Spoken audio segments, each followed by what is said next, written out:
Ertugrul Ghazi نے اپنی شہرت کا سہرا پاکستانیوں کو دے دیا۔ جی ہاں، مقبول ترک ڈرامے ڈریلس ارطغرل میں مین کردار ادا کرنے والے ایکٹر اینگن التان نے اپنی عالمی شہرت کا کریڈٹ پاکستان اور پاکستانیوں کو دے دیا۔ انہوں نے حال ہی میں سعودی عرب میں منعقد ہونے والے ریڈ سی فلم فیسٹیول کے ایک ایونٹ میں کہا کہ ان کا ڈرامہ ترکی میں شہرت پانے کے بعد جب پاکستان میں آیا تو اس کی مقبولیت نے انہیں ایک الگ ہی مقام پر پہنچا دیا۔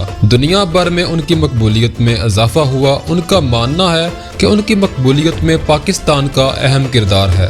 اینگن التان کی وجہ مقبولیت ارطغرل غازی کی غیر معمولی کامیابی کے بعد ہوئی تھی، جسے اس وقت کے پاکستانی وزیر اعظم عمران خان کی ہدایت پر اردو میں ڈب کر کے قومی چینل پی ٹی وی پر نشر کیا گیا تھا۔ اس ڈرامے نے پاکستانی عوام میں ترک تاریخ اور ثقافت کے لیے ایک دلچسپی پیدا کر دی اور اس طرح یہ ڈرامہ شہرت کی بلندیوں تک پہنچا۔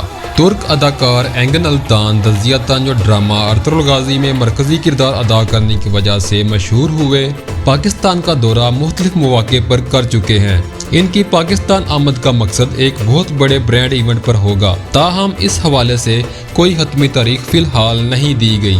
ماضی میں اینگن نے 2020 میں پہلی مرتبہ پاکستان کا دورہ کیا تھا۔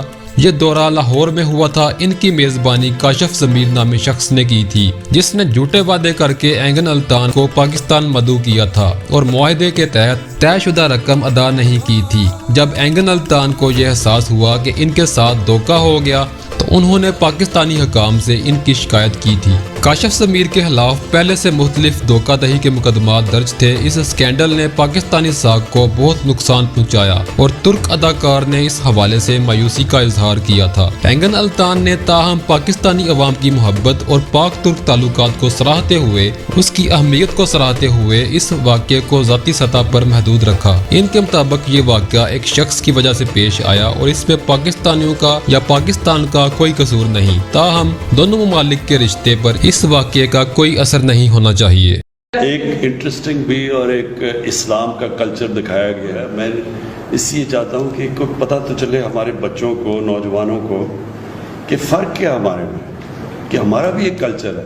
It's pleasure to me, of course, the Pakistan Prime Minister loves the TV series and loves me, and I know he had a story of the social media and I saw it, of course.